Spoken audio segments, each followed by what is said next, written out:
Vamos a estudiar la Primera Guerra Mundial. Se la conoció durante mucho tiempo como la Gran Guerra o la Guerra Europea y no recibe el nombre actual hasta que no sucede la Segunda Guerra Mundial. Participaron la mayoría de los estados europeos, menos España, los Países Bajos, los países escandinavos y Suiza. Y las principales operaciones ocurrieron en el continente europeo y se movilizaron fuerzas de todo el mundo, en especial de las colonias que enviaban tropas a reforzar los ejércitos de sus metrópolis. Iban a aparecer dos potencias extraeuropeas, como Japón y Estados Unidos. Y esta guerra hará que el mundo no sea igual. Vamos a las causas principales. Primero que nada, una competencia imperialista que buscó la supremacía comercial e industrial en los nuevos mercados y provocó varios roces entre las distintas potencias.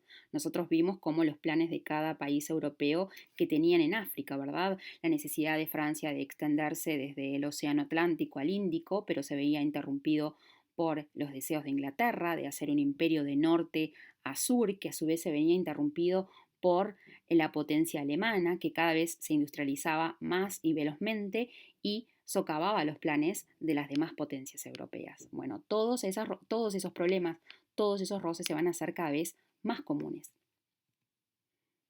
Después tenemos la radicalización de los nacionalismos, ¿sí? Provocar la influencia en la población del sentimiento de que su país era superior a los demás y era una forma de atraerlos también a que se enrolaran en el ejército. Y también eso provocaba las distintas desavenencias que habían entre las naciones y los estados. Recordemos que las naciones son sentimientos, son pueblos que comparten valores culturales y que muchas veces estaban encerrados en estados a los que no sentían que pertenecían y buscaban su independencia. Este sentimiento de nacionalismo exacerbado ayudaba muchísimo la prensa y los intelectuales para fomentarlo. Tenemos el desarrollo desmedido de la industria de armamentos. Está muy vinculada a la expansión imperialista y al desarrollo industrial y también a la extensión del servicio militar obligatorio.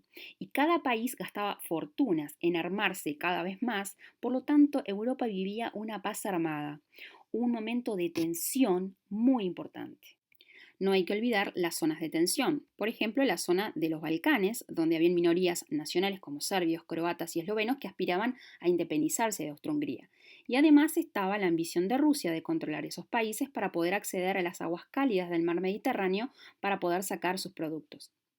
Se sumaba además el conflicto fronterizo entre Alemania y Francia por la zona de Alsacia y Lorena, que eran dos ciudades que eran muy ricas en distintas materias primas, sobre todo en la minería. Además, en el norte de África estaba el conflicto de Marruecos entre Francia y Alemania. La siguiente causa principal va a ser el sistema de alianzas, donde los países europeos se van a empezar a agrupar de acuerdo a los enemigos en común que tengan, y ahí va a determinarse dos grandes bloques en Europa. La primera es la Triple Alianza en 1882 entre Alemania, el Imperio Austrohúngaro e Italia, y esta idea fue del canciller alemán Otto von Bismarck, que 3 años después haría la Conferencia de Berlín para repartirse el continente africano. En 1893 se hizo la alianza entre Francia y Rusia, que se iban a prestar ayuda mutua en caso de una agresión alemana. En 1904 aparece la Entente Cordiale entre Francia y su archienemiga Gran Bretaña, también para enfrentar las ambiciones coloniales de Alemania, sobre todo en África. Y esto va a ser un cambio enorme en la política internacional de Gran Bretaña, que siempre fue reacia a hacer ningún tipo de acuerdo internacional.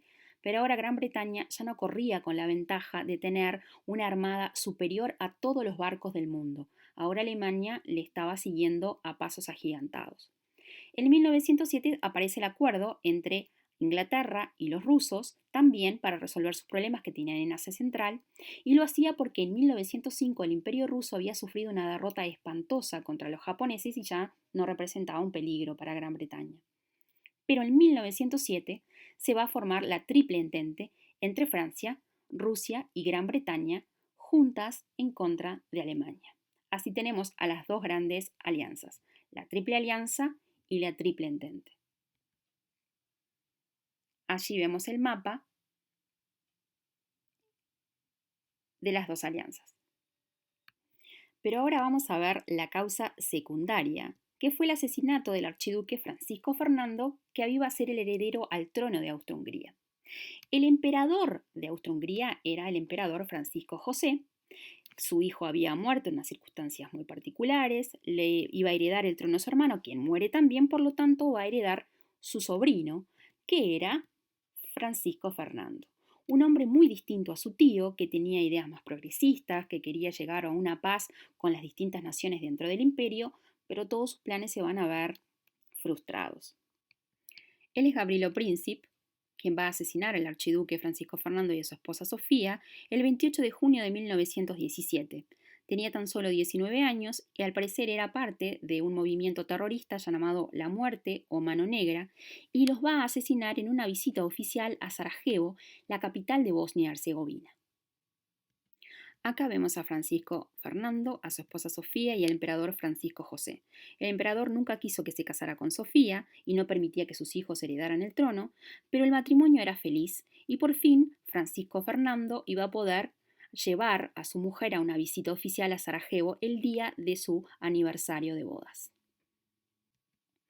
Acá vemos un mapa donde está el imperio austrohúngaro, donde se ubica Sarajevo, ¿verdad? Y vamos a ver que alrededor está la zona de los Balcanes.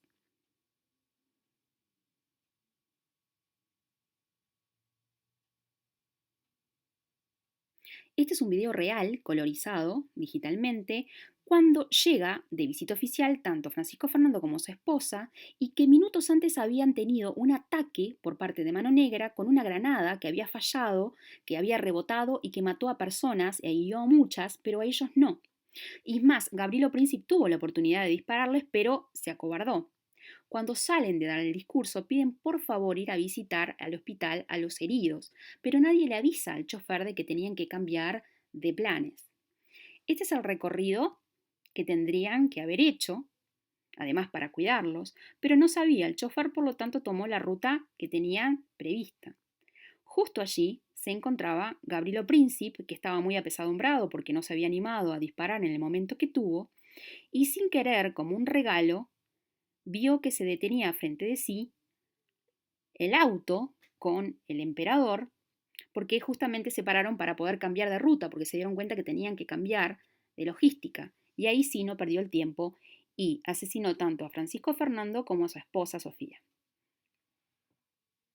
Todos fueron buscados, encarcelados, enjuiciados, algunos de ellos recibieron la pena de muerte y en el caso de Gabrielo Príncipe no, porque era menor de 20 años, le faltaban más o menos 20 días para cumplirlos, y fue condenado a 20 años de prisión, pero entre las torturas y la tuberculosis va a morir en la cárcel un año después. Eso fue lo que provocó que se incendiara la mecha que provocó la guerra. Todas las causas terminaron en ese momento. Entonces, vamos a ver cómo Austro-Hungría le declara la guerra a Serbia. Entonces, ahí Rusia, su aliada, le va a declarar la guerra a Austro-Hungría. ¿Y quién es aliada de Austro-Hungría? Alemania le va a declarar la guerra a Rusia y también a la aliada de Rusia, que era Francia. Y Francia entonces le declara la guerra a Alemania. Vemos que Italia no participa de la guerra aún, lo va a hacer un año después, pero no con sus antiguos aliados, sino con Francia, Inglaterra y Rusia.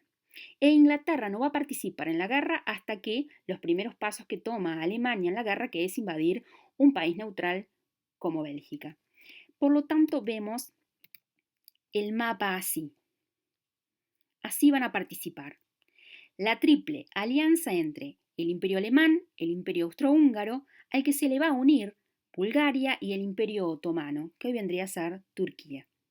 En tanto que su antigua aliada Italia va a estar en la Triple Entente, que se les conoce también como los aliados. Va a ser Italia, Francia, el Reino Unido, el Imperio Ruso, Portugal, al que después obviamente se les va a unir entre ellos Estados Unidos y Japón. Era una guerra en la que todos pensaban que iban a ganar. Estaban convencidos que su país era el mejor y el más apto, que esta va a ser la guerra de todas las guerras, que iba a higienizar Europa, que iba a por fin la tecnología llevar a que los países más poderosos gobiernen. Todos estaban con exaltado patriotismo, millones de hombres jóvenes voluntarios para la guerra, que los despedían como héroes. Sin embargo, a los pocos meses se dieron cuenta que la guerra no iba a durar hasta la Navidad, sino que iba a durar mucho más y que iba a ser el principio de un mundo muy distinto.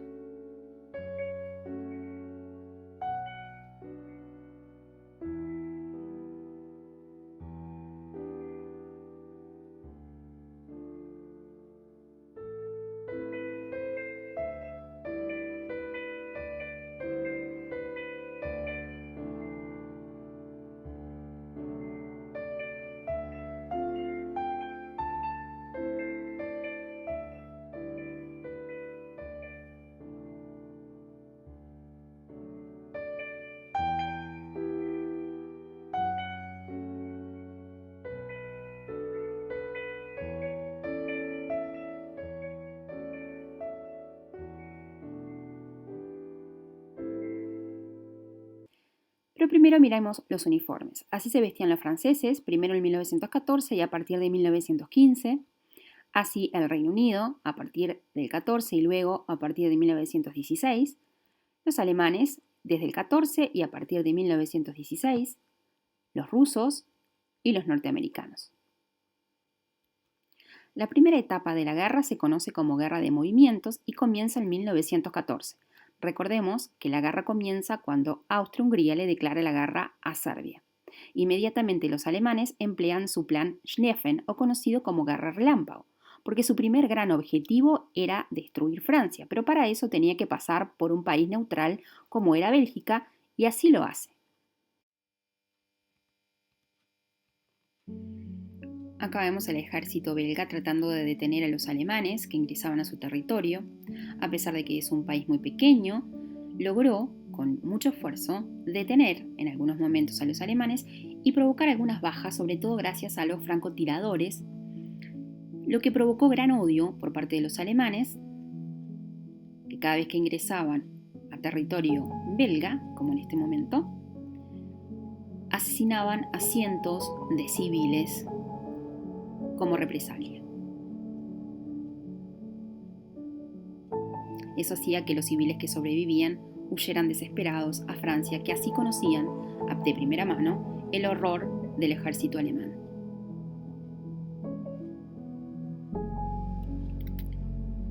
El hecho de invadir Bélgica es lo que provoca que el Reino Unido ingrese a la guerra, y aquí vemos el póster famoso con la cara de Lord Kitchener llamando a voluntarios que ingresen al ejército, porque recordamos que el fuerte mayor de Inglaterra era su marina, no su ejército.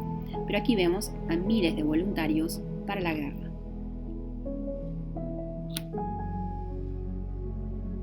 Acá vemos cómo los alemanes ingresan por distintas partes al territorio francés y deben los franceses retirarse, como en este momento, porque los alemanes ingresan más profundamente. Y el terror es que lleguen a París. El primer gran objetivo de Alemania era derrocar a Francia, porque el siguiente paso era Inglaterra. Retroceden los franceses porque preparaban la defensa de París. Aquí vemos a los alemanes ingresar.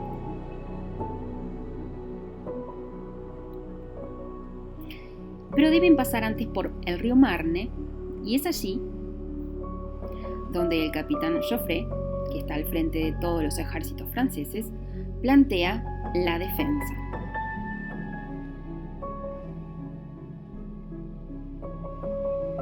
Vemos a los franceses y los alemanes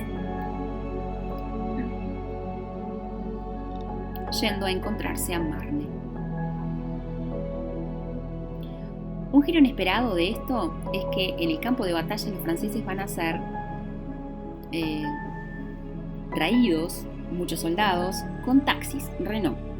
Un taxista lleva más o menos entre 2 o 3 soldados que van a ayudar muchísimo a poder detener a los alemanes y ganar en esta batalla de Marne. Es una de las anécdotas de esta primera parte de la guerra.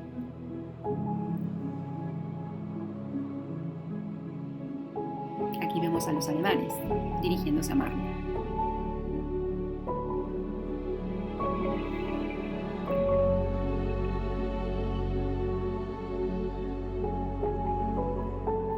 Pero también la guerra transcurre en la parte oriental. Ya sabemos que Serbia le declara la guerra a Austria, le declara la guerra a Serbia, perdón, y es ahí que comienza la guerra con Rusia. Allí las fuerzas austrohúngaras y alemanas logran ganarle terreno a los rusos, que están muy mal pertrechados, en la batalla de Tannenberg.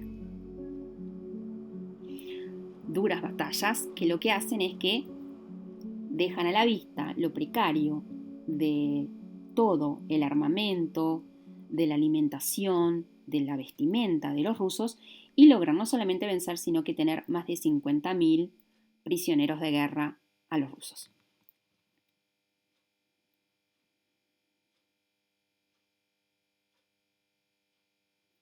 Aquí vemos a los rusos siendo llevados prisioneros. En el lado occidental, nuevamente hay una batalla, pero se estanca y comienza lo que se conoce como la segunda parte, que es la guerra de movimientos. Aquí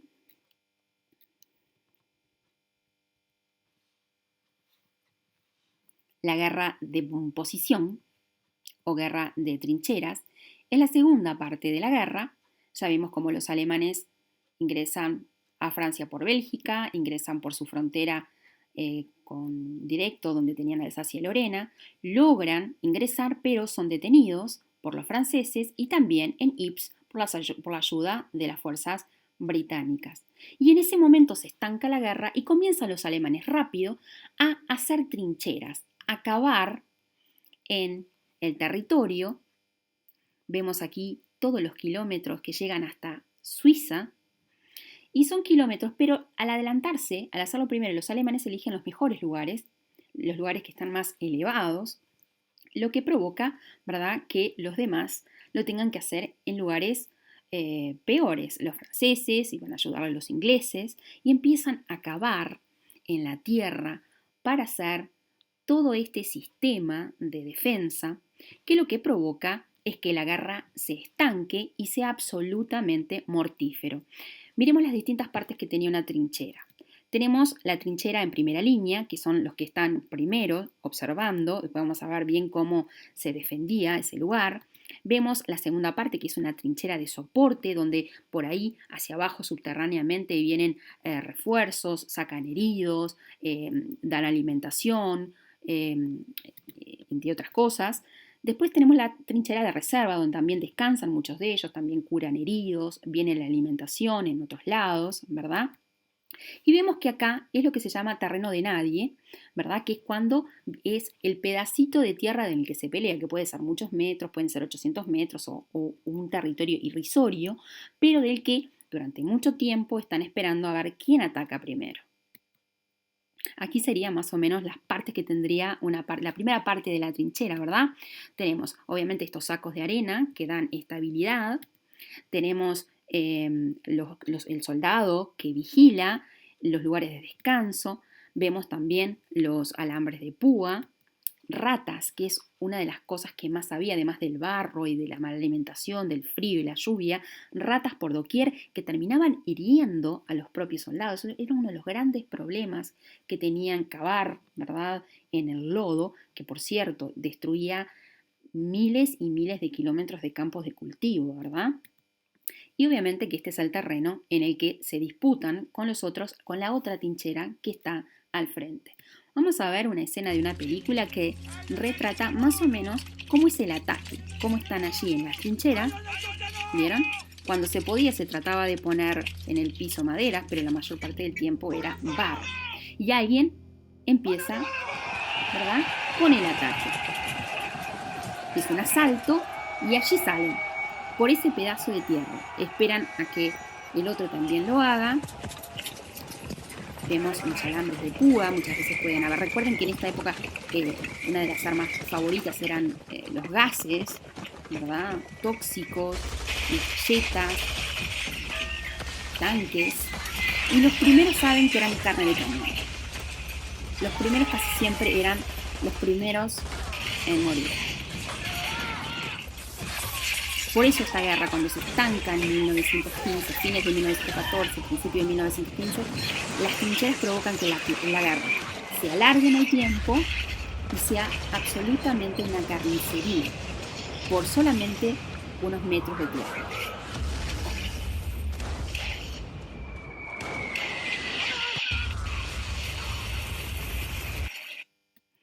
Pero vamos al año 1917, que es el año decisivo, cuando los alemanes, con la guerra submarina, declaran que todo barco que haya en el Océano Atlántico, sea neutral o no, va a ser destruido. Y es ahí que destruyen el barco Lusitania, que era de origen británico, pero en el que habían más de 100 norteamericanos. Y aunque Estados Unidos no declara derecho la guerra ahí,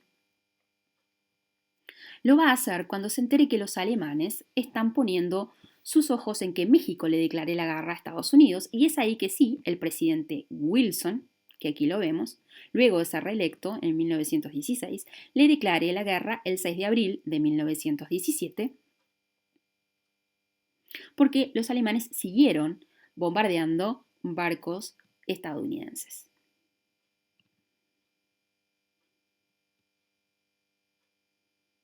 Sumamente importante, allí está firmando la declaración de guerra. Él siempre estuvo del lado británico, pero siempre se mantuvo neutral, esperando a ver su reelección y sobre todo porque los europeos le debían mucho dinero a Estados Unidos. Y ahí se va a unir con el resto de los países en la guerra en contra de Alemania, Austria-Hungría y sus aliados.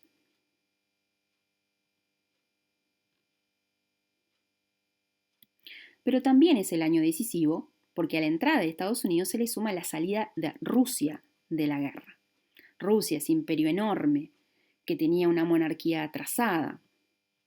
Vemos en 1917, en febrero, al zar Nicolás II, el zar, el rey de Rusia, una Rusia que se caía a pedazos económicamente, desgastada por muchas luchas.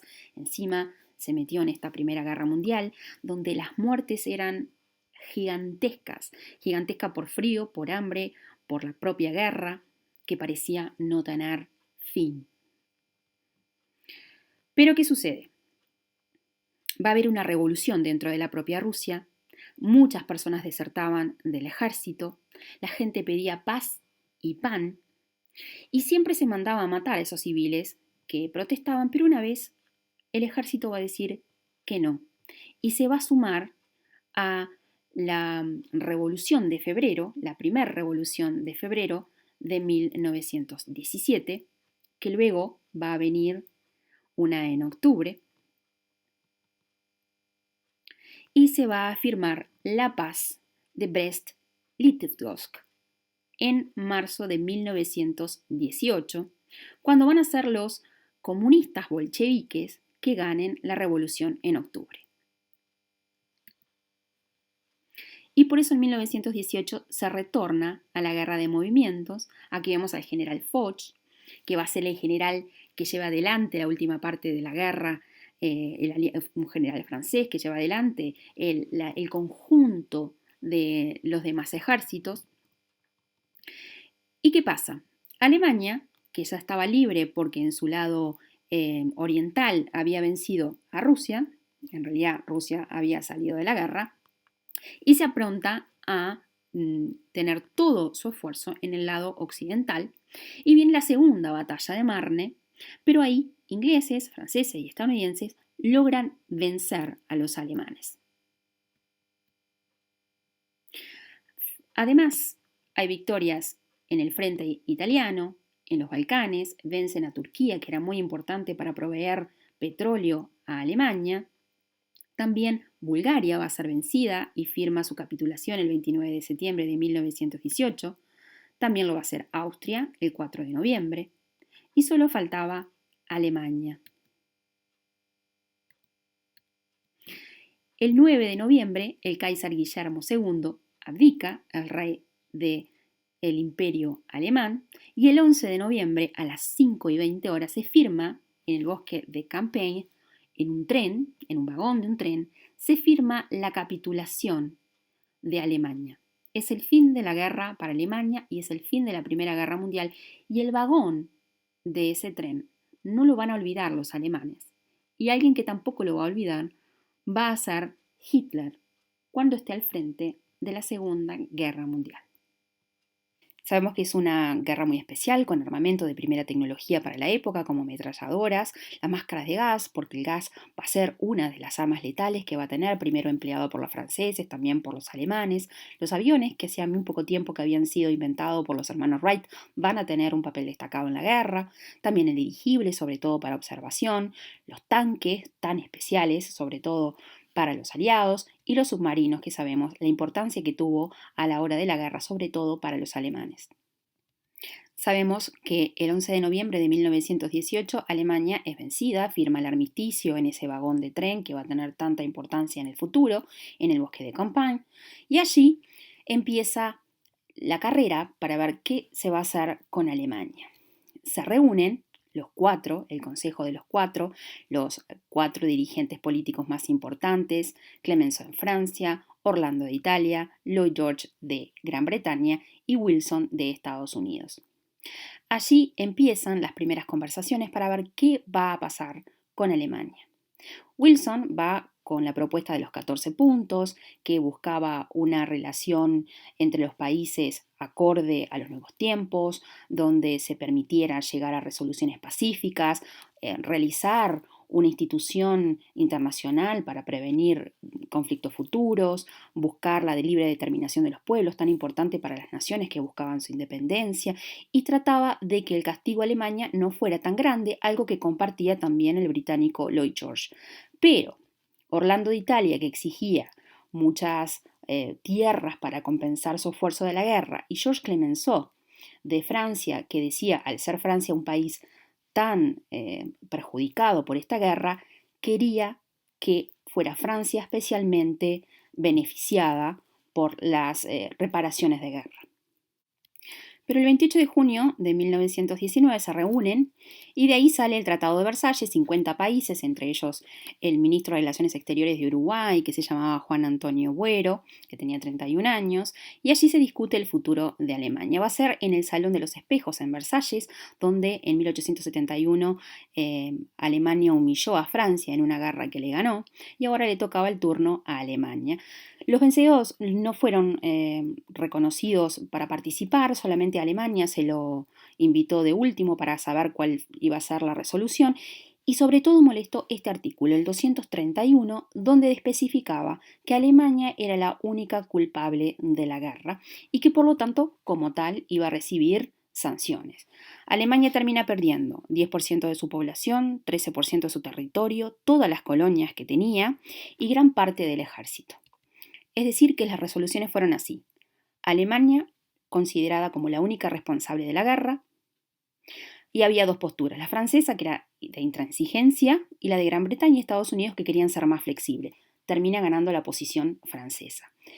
Territorio, Alemania va a perder obviamente a Alsacia y Lorena, que pasan finalmente a Francia. A Bélgica también le va a entregar territorio, y a la zona este también, que van a pasar a Polonia, y sobre todo el reconocer a Danzig, que va a terminar siendo para Polonia, y para que pueda tener salida al Báltico. Va a ser un lugar muy especial de cara a la Segunda Guerra Mundial, y mucho del territorio va a pasar a engrosar a Gran Bretaña y Francia, sobre todo sus colonias. Estos son los lugares que gana Francia, Alsacia y Lorena, y este es la ciudad de Danzig, que va a ser muy importante para el futuro. El ejército alemán va a ser reducido a más de 100.000 hombres, se va a abolir el servicio militar obligatorio. Además, Francia le exige que determinado lugar cerca de su frontera sea desmilitarizada y le exige más territorio, pero los demás aliados se lo prohíben. Económicamente hablando, se le exige una indemnización en dinero, más de 132.000 millones de marcos, es una cifra que era gigantesca. Además, Francia, cuando Alemania no pueda pagar, va a invadir parte de su territorio y va a ser una de las causas que algunos historiadores dicen de que ayudó a que existiera una segunda guerra mundial. Otra de las resoluciones es la Sociedad de Naciones. Vendría a ser como el inicio de la ONU, su antecesora. ¿Sí? Se inspiró en los 14 puntos de Wilson, que quería una institución donde los países pudieran resolver sus conflictos antes de llegar a una guerra. Y va a tener varios tribunales, como el de la Justicia de la Haya, que ya existía, y su sede va a estar en Ginebra, Suiza, y ese es el edificio que está ahí. Por muy buenas intenciones que se tenga, va a ser muy débil porque justamente Estados Unidos, el Congreso le prohíbe que participe porque Estados Unidos se recibe de potencia mundial en esta primera guerra, pero vuelve inmediatamente al aislacionismo, a esconderse de todos los sucesos que pasen en el mundo para tratar de que no les afecte. Por lo tanto, desde el inicio la Sociedad de Naciones va a ser muy débil y va a ser sin duda muy impotente a la hora de prevenir otro conflicto mundial enorme. Las consecuencias principales: hay un cambio en el mapa europeo. Van a finalizar imperios y van a crearse nuevos estados. Tenemos el imperio alemán, el imperio ruso, el imperio austrohúngaro y el imperio otomano, que van a dejar de existir y se van a crear Estonia, Letonia y Lituania. Finlandia y Polonia va a volver a ser un país con fronteras legítimas. Y si ustedes ven, forma como una especie de cordón sanitario que hicieron los europeos para que la nueva ideología política de la Unión Soviética, que nace en 1922, esas ideas comunistas, no se filtren en el resto de Europa. Entonces crean todos esos estados para frenarlo. Además que obviamente nace Alemania con el nombre de República de Weimar. Tenemos a Austria y a Hungría, tenemos a Yugoslavia, a Checoslovaquia, y tenemos la aparición de Turquía y de la Unión de Repúblicas Socialistas Soviéticas en 1922. Es decir, que nacen muchos nuevos estados. Las pérdidas demográficas fueron enormes, más de 10 millones de soldados y sobre todo en las edades jóvenes de entre 15 y 50 años, es decir, edades muy productivas. Vemos los países que perdieron enorme porcentaje de su población. Y a eso hay que añadirle millones de muertos civiles que murieron, de esa por hambre o por los conflictos, además de heridos, desaparecidos, huérfanos, mutilados de guerra, ¿verdad? En lugares donde faltaba muchísima población, jóvenes, casi se barrió una generación entera de jóvenes en Europa. Acá hay un mapa que muestra más o menos el porcentaje y dice que más o menos se cree que murieron unos 41 millones de personas en este conflicto, privando de porcentajes gigantescos de mano de obra útil, joven, a sus países, comprometiendo aún más su economía, ¿verdad? Las pérdidas económicas fueron gigantescas, hay una destrucción masiva de la infraestructura, como ferrocarriles, puentes, carreteras, fábricas, miles de hectáreas de tierras cultivables, además de escuelas y hospitales, y el más afectado fue Francia, perdiendo más de un 30% de su riqueza nacional, seguida por Alemania y también Gran Bretaña. Sin olvidarnos de que el país que más población perdió fue Rusia, aun cuando se terminó la guerra para ellos un año antes del conflicto. Obviamente hay dos hechos muy importantes.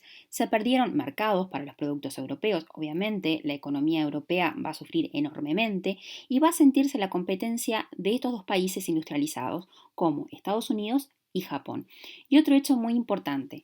Los países europeos se van a quedar endeudados con Estados Unidos y lo que va a perjudicar aún más poder recuperar la economía por parte de estos países europeos.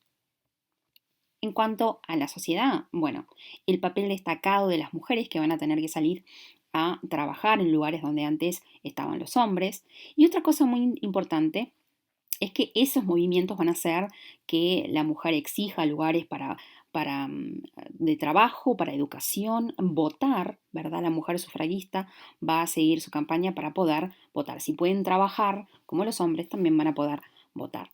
Y otro hecho importante es la inadaptación que van a tener los excombatientes una vez que vienen de los campos de lucha, ¿verdad? ¿Qué hacer con ellos en países que están sus economías destrozadas, además de los problemas psicológicos que trae una guerra? Y muchos de ellos no van a saber qué hacer y van a ser los principales promotores de movimientos revanchistas e hipernacionalistas que tantas consecuencias van a tener en la Segunda Guerra Mundial. Van a persistir zonas de tensión, zonas limítrofes como en Italia y Yugoslavia, Polonia con Checoslovaquia y también Polonia con Lituania. En cuanto al económico, el liberalismo económico, esa idea de que el mercado todo lo solucionaba y los estados no podían tomar ninguna decisión en la economía, que solamente tenían que ser juez y gendarme, bueno, eso se terminó durante la guerra porque eran los gobiernos los que tenían que controlar e intervenir la economía, vigilaban importaciones y exportaciones, fijaban precios, todo lo que supuestamente decía que no se tenía que hacer era obvio que necesitaba realizarse durante la guerra. Y además surge un nuevo régimen político que va a transformar un país atrasado como era Rusia, una monarquía, la va a convertir en una república y en una república socialista, en una república con ideas totalmente originales, va a ser el primer país comunista y va a verse como una posible opción nueva para los gobiernos de los países. ¿Por qué asociamos las amapolas con la guerra? Bueno, tiene un origen muy antiguo de las guerras napoleónicas, que alguien observó, un poeta observó que los campos se llenaban de amapolas, donde fueron eh, hechas las batallas.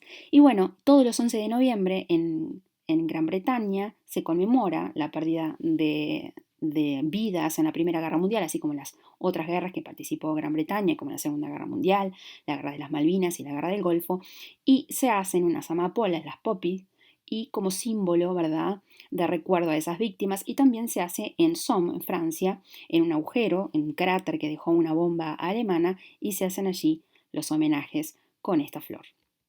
Y así terminamos de repasar la Primera Guerra Mundial.